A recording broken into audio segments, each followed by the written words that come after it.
হরে কৃষ্ণ। আগামী ফাল্গুন মাসে কৃষ্ণপক্ষের যে একাদশী সেটা হচ্ছে বিজয় একাদশী। এই একাদশী সম্বন্ধে কিছু আপনাদের সামনে কথা আলোচনা করব। তো বিজয় একাদশী কবে হচ্ছে? আগামী 24শে ফেব্রুয়ারি 2025 সাল সোমবার বিজয় একাদশী পালন করুন। তো এই বিজয় একাদশী শ্রী রামচন্দ্র তার মনের বাসনা পূরণ করার জন্য এই একাদশী করেছিল। এই একাদশীর মাহাত্ম্য আছে, সব কিছু সাফল্য পাওয়া যায়। আর রামচন্দ্র এই একাদশী করেছে জগৎজীবকে শিক্ষা দেওয়ার জন্য। আর এই একাদশী করলে জয়লাভ হবেই, পরবর্তীতে বৈকুণ্ঠ ধামে যাওয়া যাবে।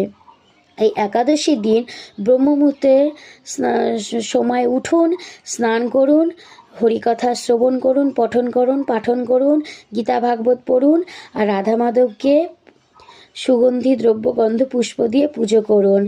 আর এই বিজয় একাদশীর দিন অসংখ্য মালা জপ করুন।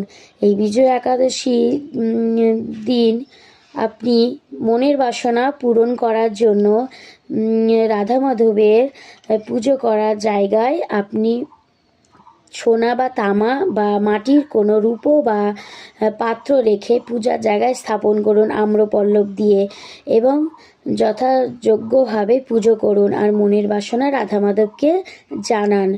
এবং তারপরের দিন ঠিক টাইমে একাদশী পালন করার পর সেই আম্রপল্লব যুক্ত যে তাম্র ঘটে যে জলটা নদীতে বা পুকুরে দিয়ে সেই তাম্রঘট বা সোনার রূপো বা যে কোনো পাত্র আপনি সাধু বা বৈষ্ণব বা হরিভক্ত মানুষদেরকে দান করুন। দিয়ে আপনার যত সম্ভব মনের বাসনা রাধা মাধব পূরণ করবে। এবং এই একাদশীতে রামচন্দ্র নিজেই করেছিল। সীতাকে যখন রাবণ রাজা যখন নিয়ে চলে গেছিল তার কাছে, এবং তাকে পাওয়ার জন্য এই একাদশী করেছিল এবং তাকে পেয়েছিল, তার মনের বাসনা পূরণ হয়েছিল। তাই ফাল্গুন মাসে কৃষ্ণপক্ষ একাদশী অর্থাৎ বিজয় একাদশী আপনারা সকলেই পালন করুন। হরে কৃষ্ণ, হরি বল।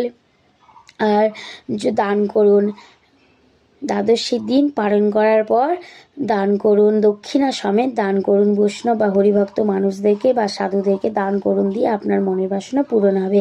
হরি বল, জয় রাধে, জয় বিজয় একাদশী কি জয়। হরি বল। হরে কৃষ্ণ, হরে কৃষ্ণ, কৃষ্ণ কৃষ্ণ হরে হরে, হরে রাম রাম রাম হরে হরে। জয় রাধে।